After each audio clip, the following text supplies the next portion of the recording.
Hi, I'm Bill Stewart. What we're going to talk about right now, I'm going to share this with my son-in-law, Eric Linus, the famous snowboarder, is how to make a template.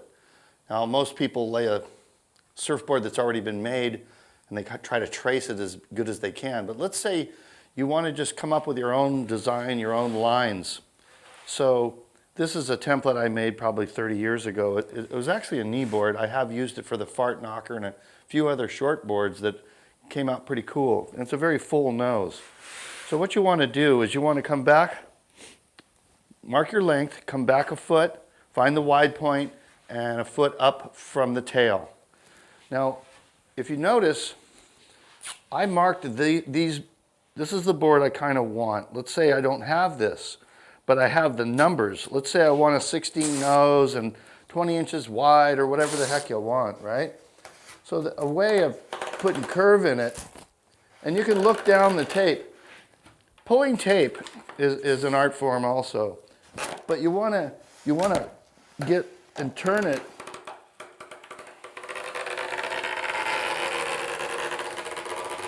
Now I pull it up if I don't like it, and I relay it, and I pull it up and I relay it until I hit that point right there. Now I'm going to come around to the tip here. Okay, there's a template. Now most people don't do that, but you would do it on the wood. You can line this piece of wood up on the stringer like this, and you got a big piece of wood, and then you mark these dimensions, pull the tape, and then cut your wood to this. This is called door skins. A door skin is off a door at your house. There's a thin layer of wood, which is, it lays down, it sticks to the blank nicely. A lot of people use other materials, but they're kind of slippery or they're too rigid. See how this sticks out? This lays down really nice. So if I flip this over and I pull this nose up to here, there's the difference between this template and what I just pulled.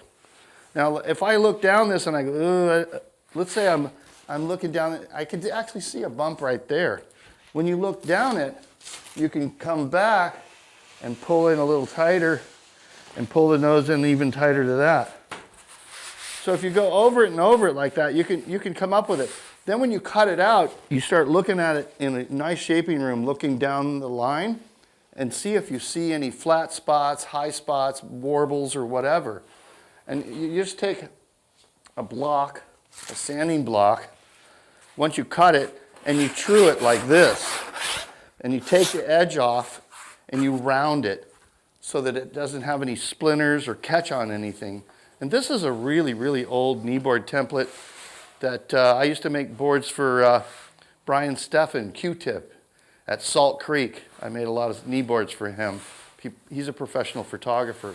But this is how you can literally lay out a template and do it with this. There's other ways to do it. You can take little pins or nails and put them in specific spots and take bender board or a thin strip of this, really thin, and bend it around. Some people use thin layers of like metal or something, but making a template, it takes a while to get good at it. Now once you've made a bunch of templates, which I've made hundreds of them, this is the original Hydro Hull. Oh no, this is the Colin Pro. I think the Hydro Hulls are here. Yeah, there's the Hydro Hull, and here's the Colin Pro from back in the day. And what this is this is the front part. You draw the nose. Let's say you want 23 or you want 22. You can move this around, and then you flip that, and there's marks on here on the nose exactly where. So when I flip this, I put my thumbnail and I hold it or I mark it, and then when I flip it, I put it back on the stringer and back on the wide point here. Same thing goes on the tail. When the tail's on here like this, then you go to flip it, you flip it over.